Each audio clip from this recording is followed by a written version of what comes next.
What I got, you can't buy. It resides between my eyes. Walked through the fire, came out better on the other side.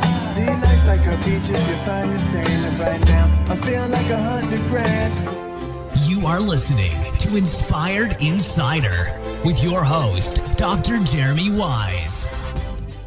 Dr. Jeremy Weisz here, founder of InspiredInsider.com, where I talk with inspirational entrepreneurs and leaders. Today is no different. I have Bradley Will of Riseable. Before I formally introduce Bradley, who's sporting the Milwaukee Bucks hat, I always like to point out other episodes, Bradley, that people should check out. And since you are an agency and some of the cool agency episodes I've had two with Jason Swank. One was about how they're buying agencies and what they look for and valuation and everything like that. It's really interesting. And he grew an agency to over 8 figures and sold it. So he definitely has been in the trenches. And Todd Taskey, all he does is help sell agencies.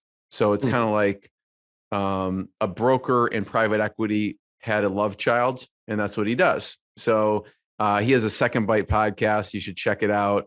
And he talks about how agencies not only get a first bite when they sell, but if they sell to private equity, they get a second bite, and that private equity sells years later. So it's a really interesting episode with Todd Taskey. And this episode is brought to you by Rise 25. At Rise 25, we help businesses give to and connect to their Dream 100 relationships. And Bradley knows this. How do we do that? We help you run your podcast. We're an easy button for helping you run your podcast. For me, the number one thing in my life is relationships. I'm always looking at ways to give to my best relationships. And I found no better way to do that than to profile the people and companies I most admire and respect, have them on my podcast and share what they're working on. So if you've thought about podcasting, you should. And if you have questions, go to rise25.com or email support@rise25.com. And I'm excited to introduce Bradley Will, CEO and founder of Riseable, good friend. He's a Milwaukee-based marketing agency with a mission to use marketing as a force for good.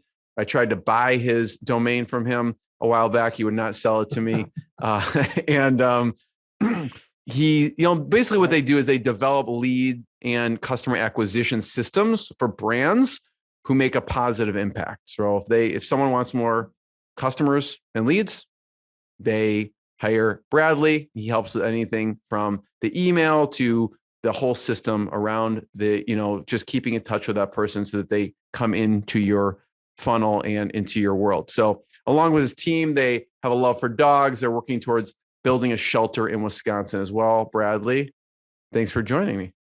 I'm excited to be here. What a lovely on your byline, I would say got beaten in horse by me. Don't go there. But that would not be a highlight for you. That'd be a highlight for me. So it is a highlight. That's like saying, if you get beaten by Michael Jordan. I mean, not quite. Jeremy is the master of horse. Yeah, not quite. But so talk to people about Riseable and what you do.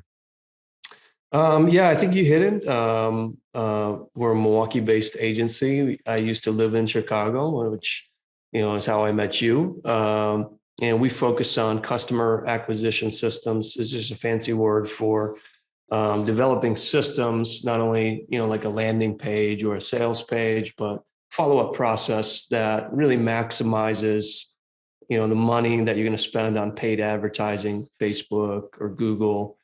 We help systematize it for small businesses that are, anywhere as small as, like 2 employees up to 20 employees. And just kind of create a lot more peace and harmony with the marketing, with the systems, with the message, and make sure everything's aligned. And so, we do quite a bit, but I think that, pretty much sums it up.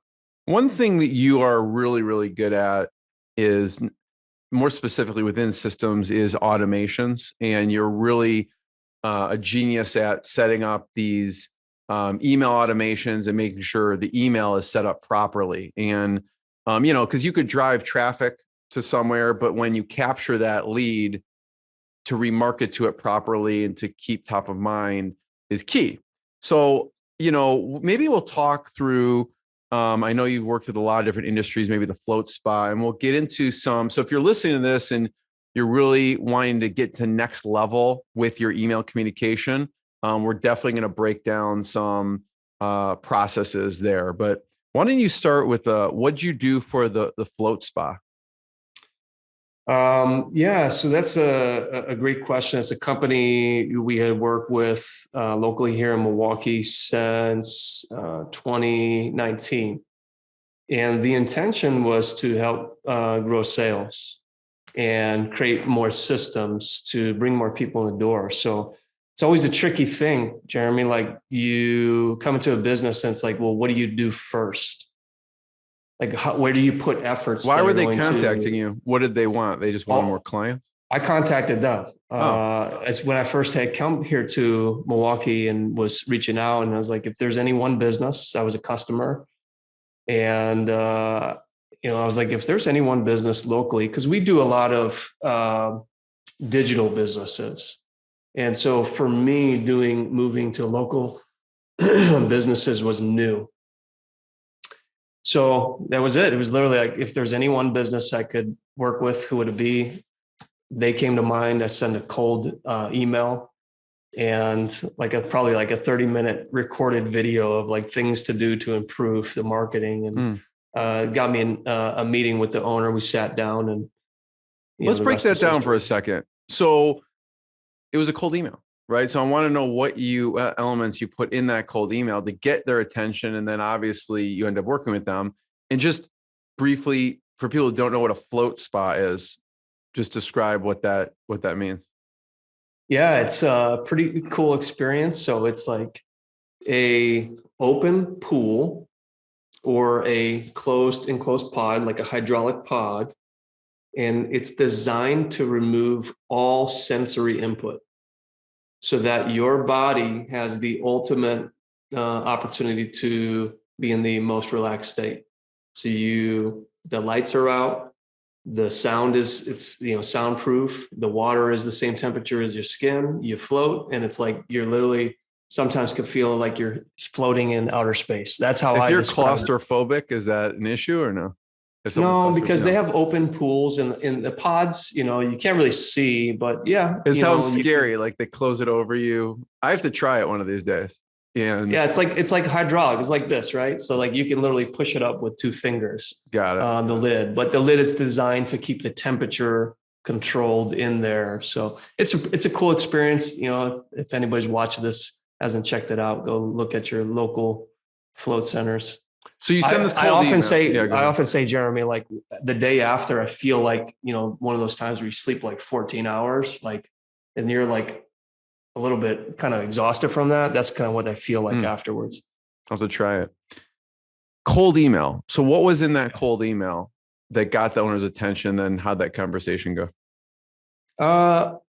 I think, it started with there was a mistake and I was on the list of like a coupon code that was like giving free stuff away. And I let them know about that. And he was very generous of that and like gave me a free float and whatnot. So one is you opted into their list to see what they're doing.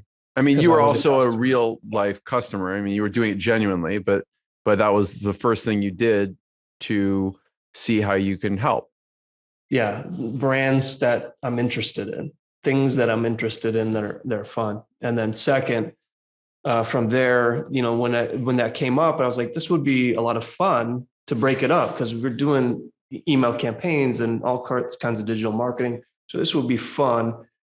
And I think I just recorded, I put a little Google slide presentation, just like pasted in some stats and some screenshots and so forth and walk through and I say, hey, this is how I think you can, get more people buying your stuff. And I know because I'm a customer. And if you have any interest in talking any of this stuff over, I'm happy to, connect with you further. So it was really just focus on service and being helpful. Yeah, just add value. So the first was like some coupon link. And then from there, you dug deeper into their website. What were some of the things you put in that presentation? Was it things in the email copy? Was it on their website? I don't know if you remember. What were some of the things you included? That's a really good question. I don't remember what was in there. I could probably find the presentation and be super embarrassed about it. But I think it was, focusing probably since I was on the email list and I do email marketing, it was focused on email. And I don't think they were running ads at the time, for Facebook ads. So it was like really just kind of piecing Missed together. opportunities, like stuff stuff piecing they are together doing that they can improve on, and then stuff that they should think about doing as well. Yeah. And the website was a little bit I won't say out of date, but it was just on just a weird platform that it didn't have much flexibility. It was very rigid on what they can do and put content out and stuff like that. So it was a kind of a bunch of suggestions made. So it was like made some suggestions on the website, the email, and then other opportunities like paid traffic that you saw that could help them expand. And then you go into the conversation and I know you because you're super generous and you're just there to help. Talk about that transition from, okay, I don't know what the best analogy is, maybe the friend zone. Like I'm in the friend zone, right? So like helping as a friend and then getting to transitioning that to let's work together. Like for me, that's been a really easy transition. And I say this because when I go into like a project, I go into it where I already am thinking like, can I work with this person for the next 10 years? So I'm thinking such a long-term game. And I express that like even to the client, like I'm willing to be in the trenches with you and grow this with you, and you could see me as like a partner, but I'm still an agency.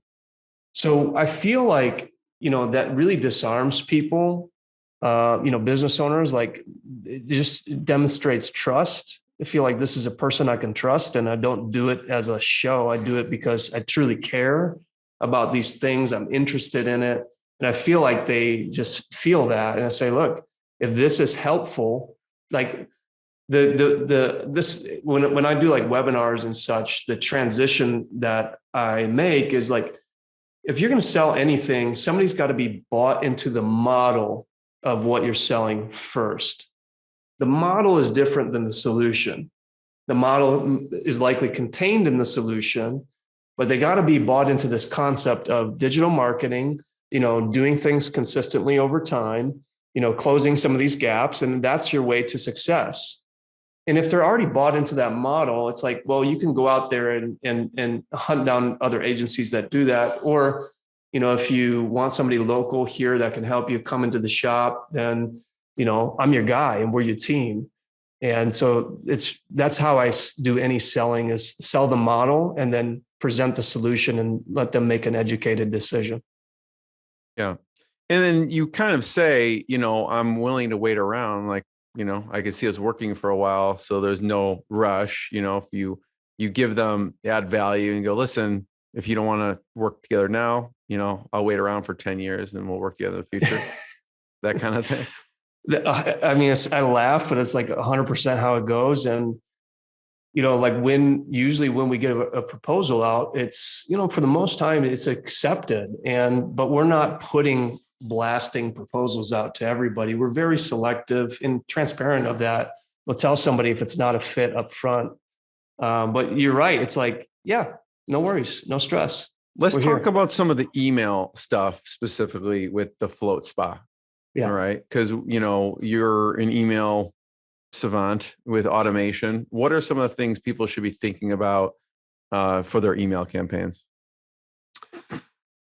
I think, from a business owner perspective is, number one, like take it from somebody that's been in this industry for over a decade, is that emails for most of our clients, and I'm sure, Jeremy, you see this, email probably influences like 75% of sales. Like hands down, there is nothing over time. It's the most boring thing, and it just continues to produce. And like, I don't see any drop off to where it's like, like engagement on Facebook versus you're still going to get, if you're consistent at it, you can still get 30% open rates. Now, what other kind of distribution channel? This is like the first thing is like viewing it as you have a distribution channel, and it's kind of like a bank account, right? And it's like, you can't just extract, and you'll burn through that list so fast. And so you have to find the proper cadence for your business to keep the distribution channel open. What does that mean? It keeps open rates consistent so that when you have a message or a sale or a promotion, because every business will have different schedules on how they promote and, so forth. But for a seasonal sale, you can say, hey, I'm going to do a once per month newsletter and add value. And then maybe once a quarter, you're coming in with like a 3 email sequence that is focused on selling, very transparent about it, telling, and we have a whole cadence for just doing a sales sequence and how we approach that. But I think that's the first thing, Jeremy, is like how you view email as like distribution and communication, and like really respecting it. And when you respect it, you maintain it well, like you take care of it, like you nurture it, you keep it well organized, because it pays dividends. I think a lot of people just kind of burn through, emails and email lists. You mentioned there was a cadence of value, pure value, and then there's a cadence of selling. Yeah. Let's talk about the selling for a second, because you said, okay, whatever. Let's say it's like once every 2 weeks, you have really just adding value. Here's how you can relax in the crazy COVID world for the float spawn. There's like actual tools and tips and things. And then the quarter comes around and you're going to give some kind of selling. I don't know what it is. Maybe it's a package or whatever it is, and whatever is compelling. And you mentioned you don't want to burn the list. So I'd love for you to talk about the selling, because you mentioned a 3-step sequence. Some people may go, well, Bradley, I don't want to burn the list. Can't I just send 1 or 2? Like, why? What's the philosophy around that? And what do you recommend from when you are ready to sell? Yeah, I think we, number one, it starts with data. So like we dive heavily and do, like analysis on past sales. So we try to not come into something blindly. If there's something that we can latch into, as far as like X sale had X emails and, X, revenue, right? Try to build a hypothesis from there on how to approach those emails. Meaning you only want to send as many emails as you have to. So like we had a really successful sale one time, and we had emails already written, ready to go. And we went to the owner saying, hey, we're doing really well. You want to send this final email? And we cut the last email because it was enough. And knowing what's enough and not how many sales is enough? Extra owner. 3. Yeah. Well, shattering the goals is enough, and it's like, I'm satisfied. And, it's still new to where you don't want to push so hard that you burn everybody out for the next one. So that's more of like intuition enough. So, I say that because it's not as easy for everybody to just say, like, I'm going to look at these numbers and, but, number one, like that cadence is going to look like, tell them it's coming. So we don't want to just blindside with an open cart. Tell them it's here. Tell them it's closing. It's a pretty simple 3, just if you're going to do 3 emails and on a sales sequence and nothing in between, those 3 things, and announcing so they can't have it, building anticipation, for the thing, allowing people to plan mentally to buy this thing, not revealing too much of the details, all the details of it. Tell them it's here. Hey, it's open. Go ahead. And then tell them it's closing maybe the day before or hours before. And then, adding on to that, is, you can have emails in between, whatever you want. But we try to, as sometimes business owners, they lengthen their sales window of like, we got to keep it open longer so more people come. We try to condense it down as small as we possibly can of that sales window, so there's less time on sales, so we can focus on other stuff. And also it's probably an 80-20. I imagine like 80% of people buy as it's closing anyway. So people think if they keep it open longer, more people are going to buy. But I don't know if you have found the data showing, well, maybe some people buy in the beginning, but most people buy towards the end anyways. Yeah, I think that's an accurate assessment. Like you've seen it. We see it, like what we do is like, for example, it's like there's a sale that's like 14 days long. We'll say, okay, how many sales came in every single day and how much revenue was attributed to those sales, and kind of look at it on like a little chart, right? And sales per day. And what we started noticing was that, wow, there was like barely any sales on like 4 days. I'm just making up this situation. Okay, well, what if we just crunch the sale by 4 days? Like, what's the point? We're not emailing about it in those 4 days. It's just open. Like, are people randomly going to come to the website and find it? No, they're hearing about it on social, on ads, so it's a multi-tier approach, but we don't try to drastically like create anything new or, crazy. It's like, let's just try these 3 things, cut the sale time down. Let's, send this email at a different time. Let's reposition this, but it's kind of our approach is just link it back to the data. Then when you do it year over year, then you have another benchmark to compare to of like, okay, we did it. And then, improving upon there. To get a little granular with this, Bradley. So what's your philosophy on the unopens, right? So let's say there's 2,000 people that you're sending this to. And like you said, you get 30%, right? So 300 open it. Do you ever resend in this campaign to the unopens, or do you just kind of let it be? I usually don't send to reopens. I don't want to train people to be this annoying person in the inbox. I'm trying to train people to clamor to like open that email. So we, like with the newsletter emails, we, like for this client in particular, over time, it's taken years, but now the audience we have spectacular open rates on these, monthly newsletters. And, for unopens, there's a lot of things to consider, for a business owner to consider. You got to consider, like, are you local? Are you, like a digital business? Are these customers? Are these not customers? Because I'm not going to, just keep blowing up customers' inboxes. They're customers. You want to keep them engaged and on the list and not unsubscribing. So if it were leads, then maybe, and, might, or might try a different angle, like, knock, knock, are you still there type approach. But that's kind of my belief is really good segmentation and knowing who's on the list. Let's talk about lists for a second, because I know when you talk about procedures in an email campaign, you get, you talk about naming conventions, the client organization, lists, tags, and then sales pipeline and automations. Let's go in the middle with lists, right? Because you made a really good distinction of if it's a customer list, you may treat it different from a leads list. So I don't know if you want to talk a little about some of the naming conventions and like what would be an example of lists that you'd want someone to keep so they can easily shoot off emails to specific segments. Yeah, I think the one common piece across at least the businesses that I see is like you've got to have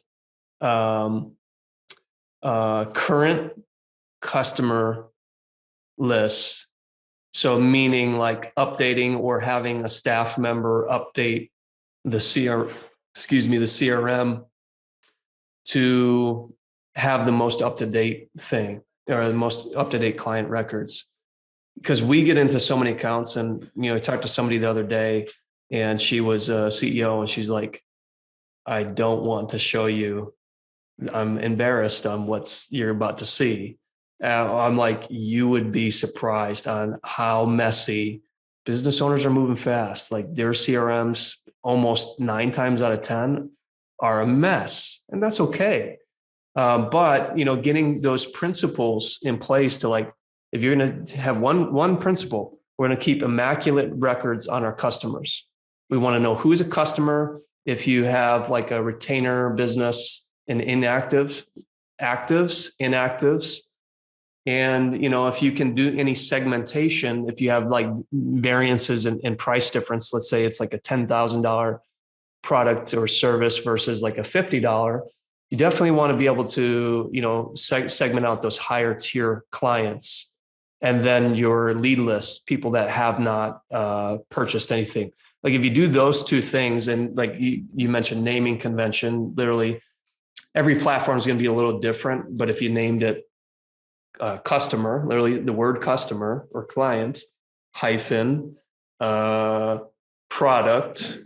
Let me pull up my naming conventions here on my screen. So it's like the constant customer, the variable, which could be the product or the different service that's offered. And then, maybe if there's any other relevant data, after that, and then lead, and then, or prospect, and then hyphen variable, which could be whatever landing page or lead source that they came in, or phone call, or will that happen automatically through this? I mean, you can, yeah. Like a lot of systems that we build is we try to automate as much of that as humanly possible. Obviously, if some people have like phone calls coming in, you got to merge the automations with the manual process. But we try to bring that, the water's edge right up, close to the person that is going to be doing any changing of things.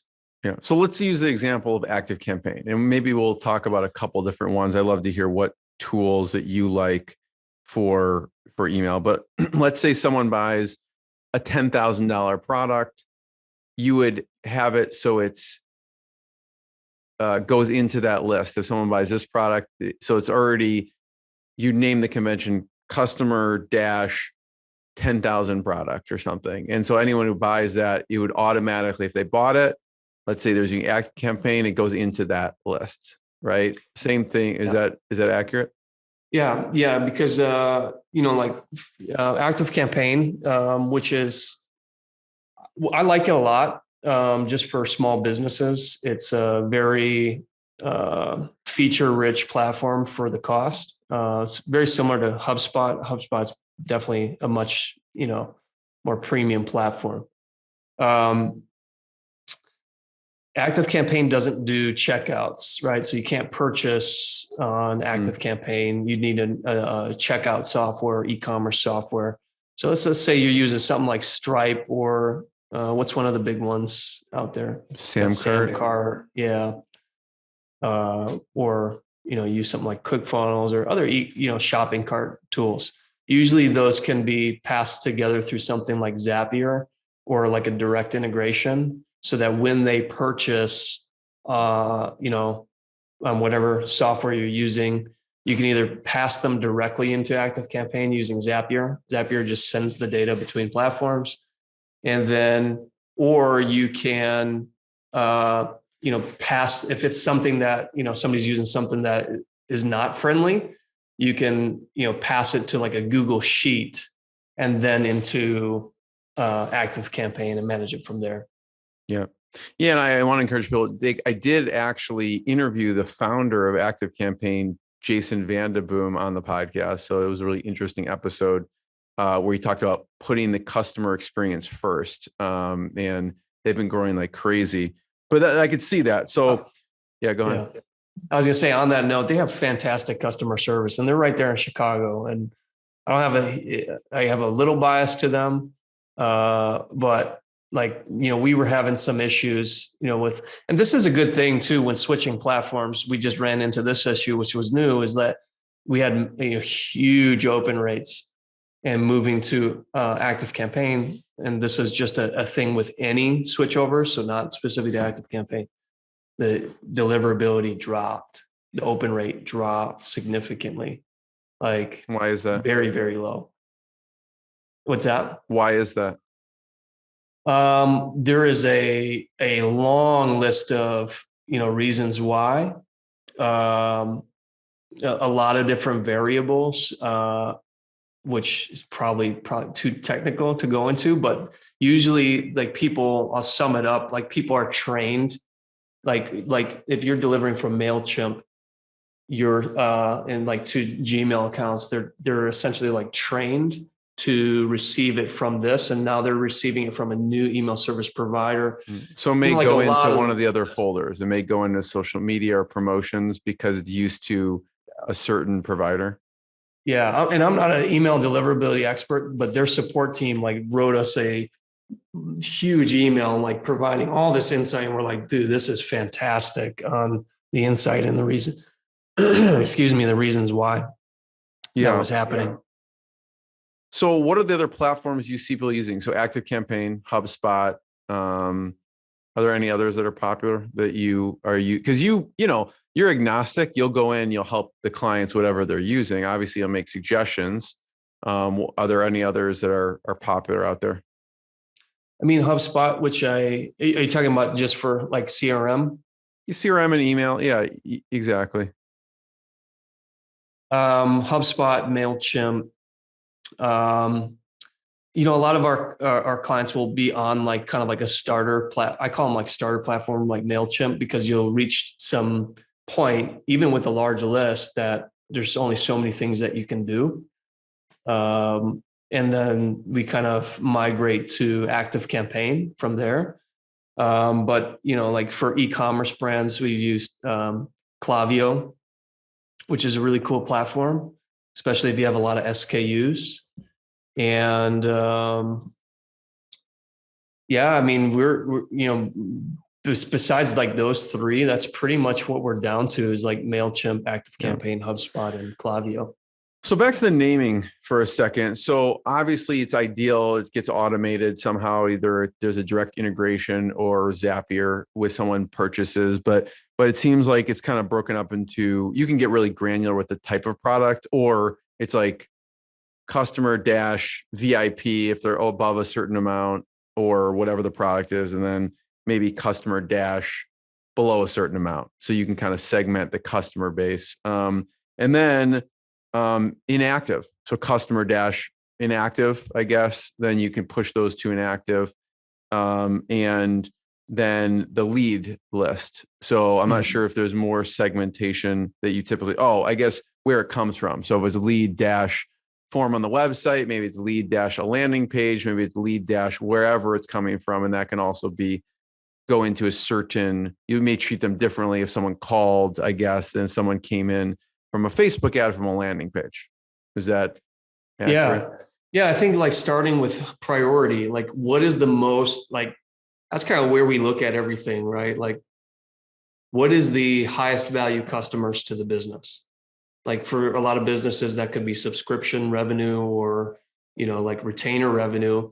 And then like starting and work your way down to like the least, I won't say least important, but least impactful on the business. And then for leads, like let's say you have some kind of qualification, and that could be revenue qualification or something like that.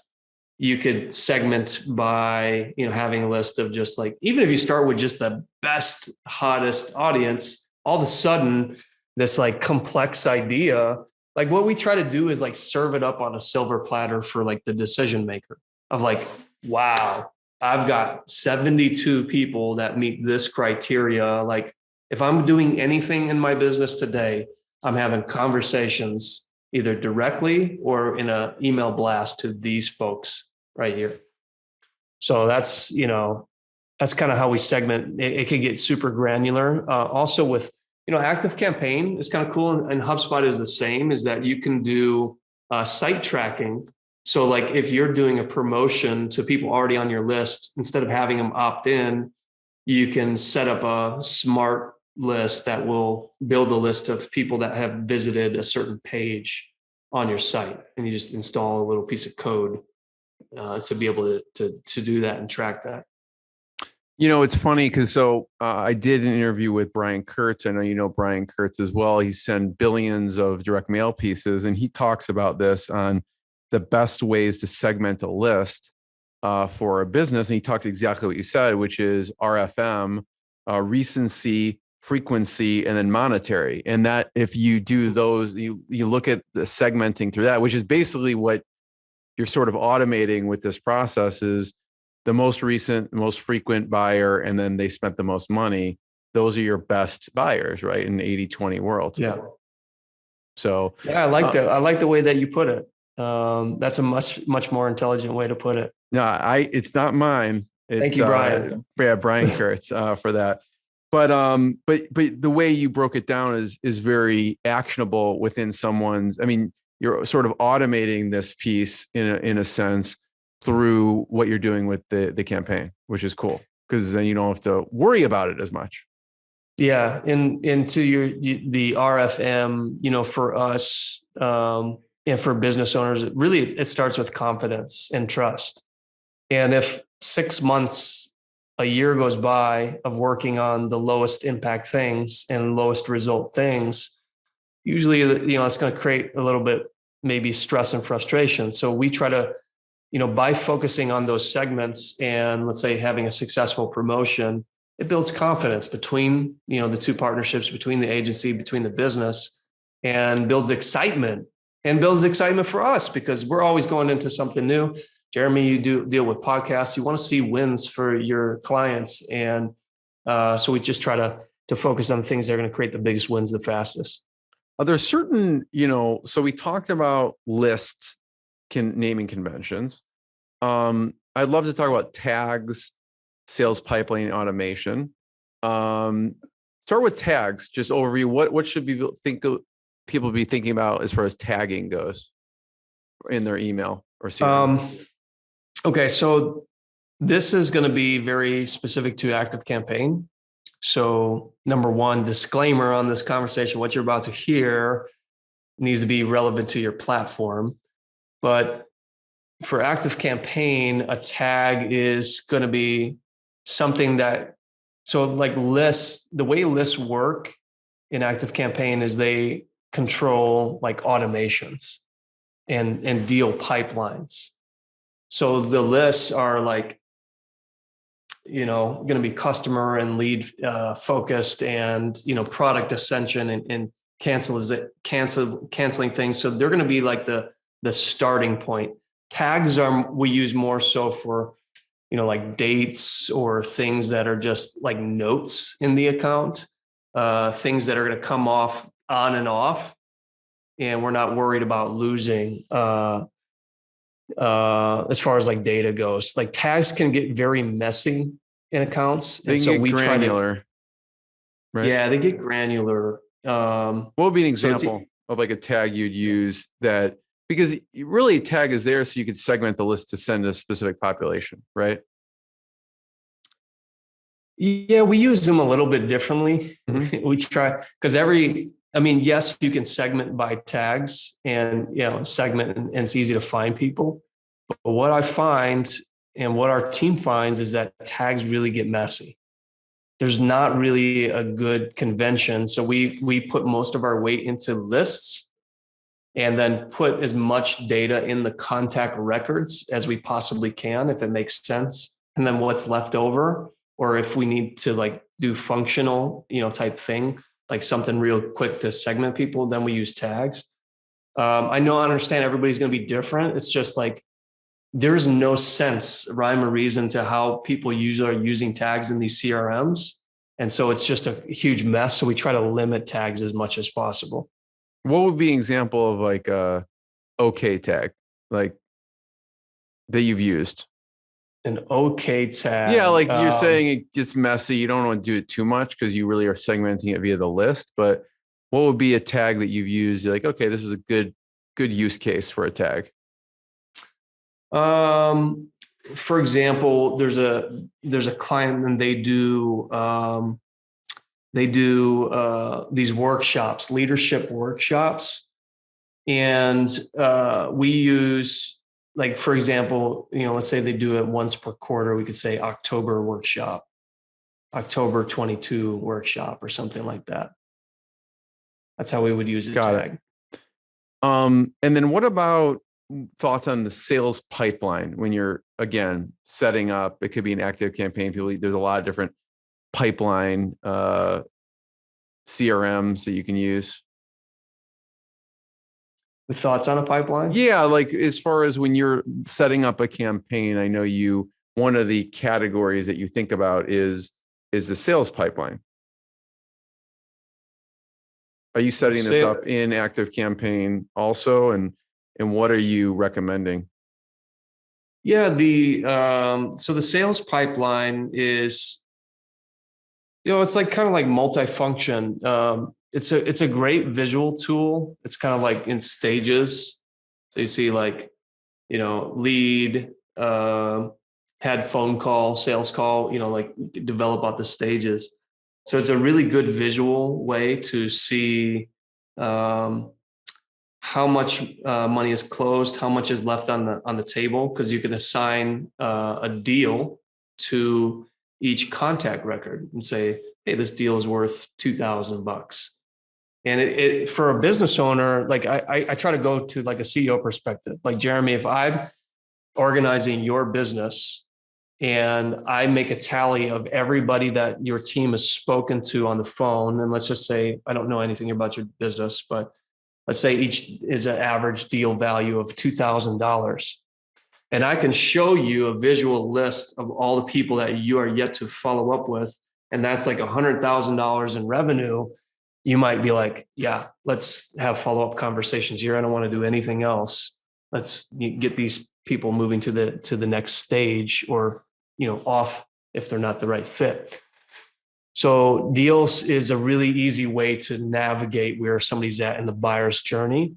And it works really well, I think, for higher ticket, especially that one-on-one process.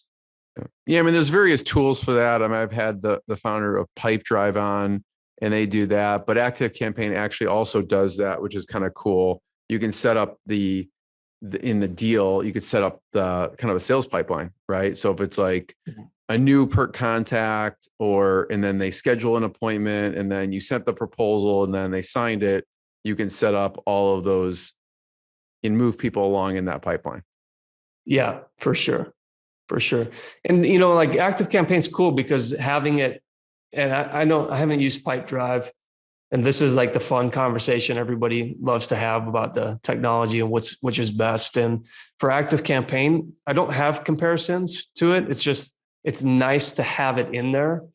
And then I'm sure if like there's an advanced, feature set of that it doesn't cover, but then you explore another platform. But it works really well for those, for the stages of the pipeline. And what's cool is like you can use automations to control the deals too as well. So like if somebody registers for like a free training, you can automatically open up a new deal in the sales pipeline if they come in as a lead or something like that. Or let's say you have 3 different tiers to your programs. You have a third service that's 1,000, 5,000, 10,000. As soon as you close the sale on the 1,000, you might automatically open up a deal for the next stage if it's a natural ascension, to the next products or services. There's some things when you go into someone, let's say someone's Activecampaign, you're digging around in there. What are some of the low-hanging fruit automations that people are typically don't even know exist or they're not using that they should? Oh, that's a really good question. I would do a universal welcome sequence. All new customers and all new leads, and something that is profound. Like just imagine everybody in your, all your competitors, everybody is using like email, and it's just like in this kind of like in the same way. And it's a really great opportunity for you to stand out and leave a mark as somebody comes into your ecosystem. And that email could really be more about your brand, no calls to action, what you stand for, thanking them, and really just, talking about the mission and, how you could be of service to them. And I feel like that's just like something that you can leave a mark and that they'll keep in their inbox and maybe go back to at some point. And you could add additional emails to that. But usually, you got to think for bigger businesses, that first email is usually the most opened email that they have. So really nailing it, like welcome to our community or our business, I think is a powerful one.